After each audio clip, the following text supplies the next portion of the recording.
ये मुझे बहुत बोल पाए इनको बोल पाए था भाई छुआवन को न देखने से वही भाई होनी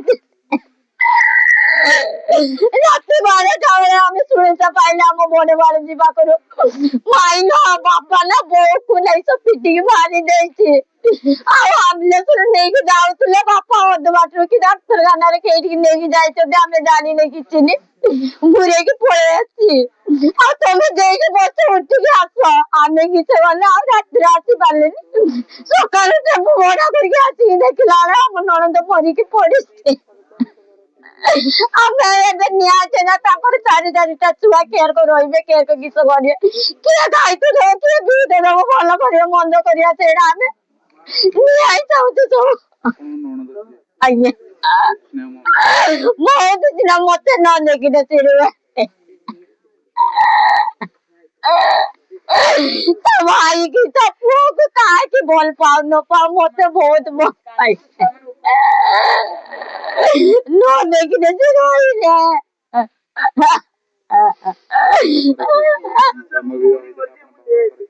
आज्ञा हमको सब न्याय दियंतु ता सासू को जदी बारंबार एई कथा कह तुम पुओ को टिके सुधरो कि जा करो ता सासू नुची की पळेई दिबो वो मन पाई के बाइतला ताकू भी बारंबार बुझे कि ताकू पठे दे मा फोन काई की घर करके केते कोले ढोड़ा भलो भलो अछि कालटा काई की रहइबो काल किस आला किस नाही सेडा हम सर जानि हम न्याय चाहे हम छुआ पिला खेर को बोल देबे बोल खाइबे तार खाई कुरा कि किए दबो न दबो सेडा हम सब न्याय चाहे काली घटना हो कि माँ को डाकुले जाल पकईते देखना माँ कहला मुझे जापरिनी मुझे घर कम मु देखी सेड़ू आसिले मत गाड़ी दौले माँ देखी कहले कहीं गाड़ी दौते देखना सेठू पिटा मारा तो हो बापा हूँ माँ को पिटिले गुड़ हाथ ना भांगी देते अटा ना बेक चिपिकिना भांगी हाँ आम्बुलांस पछर डाक्तर हाँ मेडिकल रू पशिले देखना से कहले देखना पलि आस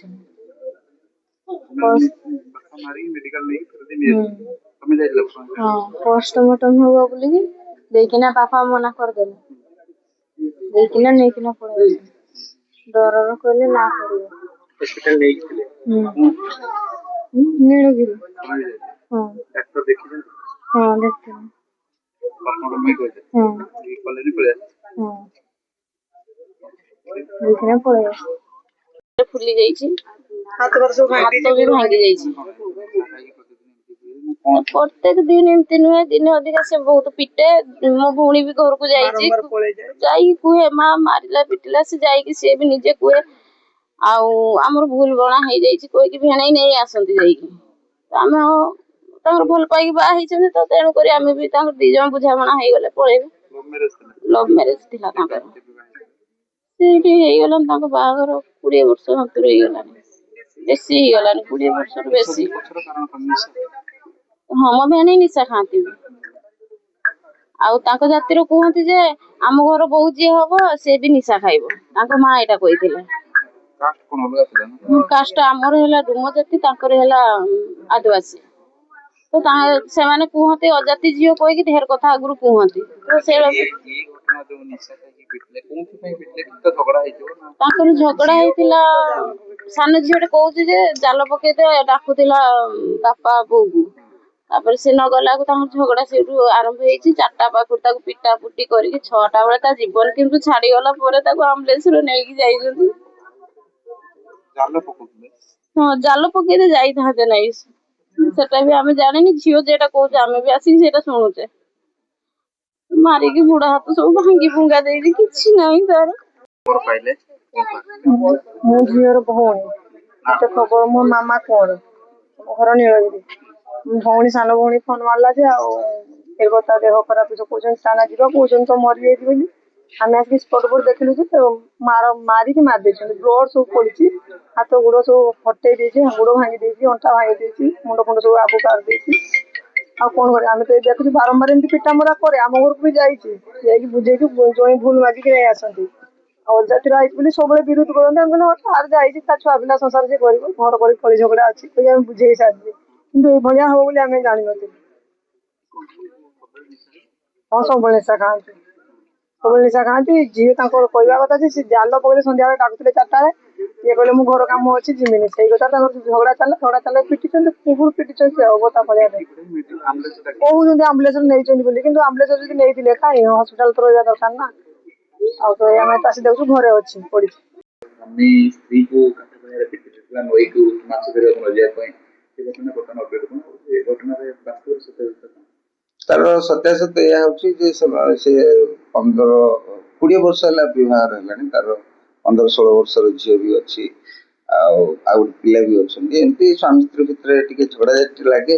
ସ୍ୱାମୀଟା ମଦ ଫଦ ଖାଇକିରି ଆଶା କରେ, ଆଉ ଏଭଳି ସବୁଦିନ ଭଳି ଏମିତି ଚାଲିଥିଲା। ସେ ଗତ ସେଇ 11 ତାରିଖ ଦିନ ରାତିର କଥା ହେଲା। 11 ତାରିଖ ରାତିରେ ତାର କଣ ମଦ ପିଇକିରି ଆସିଥିଲା, ସ୍ୱାମୀ ସ୍ତ୍ରୀ ସାଥିରେ ଟିକେ ପାଟିତୁଣ୍ଡ ଲାଗିଲା। ସେ ଗୋଟେ କାଠ ଫଳିଆରେ ତାକୁ ପିଟି ଦେଲା ତାର ମୁଣ୍ଡକୁ। ତେଣୁ ସେଇଥିରେ ସେ ଏଇଟା ଗୋଟେ ସଡନ ପ୍ରୋଭୋକେସନ, ଯଦି ଆଗରୁ ସବୁବେଳେ ଏମିତି ଚାଲେ, ସେ ତାକୁ ପିଟି ଦେଇଥିଲା। ପିଟିଲା ପରେ ସେ ମୃତ୍ୟୁବରଣ କରିଛି। ମେଡିକାଲ ନେଇକି ଆସିଥିଲା, ଡେଥ୍ ପରେ ମେଡିକାଲ ଆଣିକି ପୁଣି ଫେରିଥିଲା। ମେଡିକାଲ ସେ ତ ସେଇ ଅନ୍ ଦି ସ୍ପଟରେ ସେ ସକମ୍ ଟୁ ଇଞ୍ଜୁରିଜ ହେଇକିରି ମାନେ ସେଠି ମରିଯାଇଥିଲା। ଆଉ ମେଡିକାଲ ସେ ଆଣିନି। ପରେ ଆମେ ଖବର ପାଇଲା ପରେ ସାଙ୍ଗେ ସାଙ୍ଗେ ତାକୁ ଯାଇ ସେଠି ଘଟଣାସ୍ଥଳରେ ହେଲେ। ବର୍ତ୍ତମାନ ଘଟଣା ତଦନ୍ତ ଚାଲିଛି। ତଦନ୍ତ ଭିତରେ ସବୁ ସେ ଯୋଉ କାଠ ଫଳିଆ ୟୁଜ କରିଥିଲା ସେଟା ମଧ୍ୟ ଜବତ ହେଇଛି। ସେ ଲୋକ ଆରେଷ୍ଟ ହେଇସାରିଲାଣି, ଆଜି ଫରୱାର୍ଡ ହଉଛି। ରେଗୁଲାର ୱେରେ ମଦ ପିଇକିରି ଆସେ, ଆଉ ସେ ଜାଣିନଥିଲା ଏମିତି ମାରପିଟ କରେ, ଯୋଉଟା କି ସେ ସ୍ତ୍ରୀ ତାର ବହୁତ ସମୟ ଧରି ରହିଥିଲା। ସେଦିନ ସେ ହଠାତ୍ ମାନେ ଆଗରୁ ଏଇଭଳିଆ ପାଡ଼େ, କିନ୍ତୁ ଗୋଟେ କାଠ ଫଳିଆରେ ସେ ବୁଲି ପଡ଼ିଲା ପରେ ତାର ମୁଣ୍ଡରେ ବାଜି ଯାଇଛି, ଯୋଉଠିକି ସେ ତାର ଭାଇଟାଲ ପୋର୍ସନରେ ବାଜିଗଲା ପରେ ସେ ସେଠି ଟଳି ପଡ଼ିଲା। ଲିଟିଗାଣ୍ଟ ନା ଗୋଟେ ଦବା ପାଇଁ ବୋଲି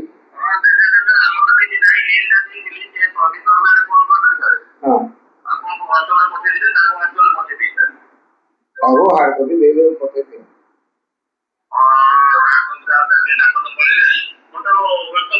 ତାଙ୍କ ସାଥିରେ ଆପଣ ଯୋଗାଯୋଗ କରିଦିଅ, ଆଉ ମୁଁ ଆଡିକି ନ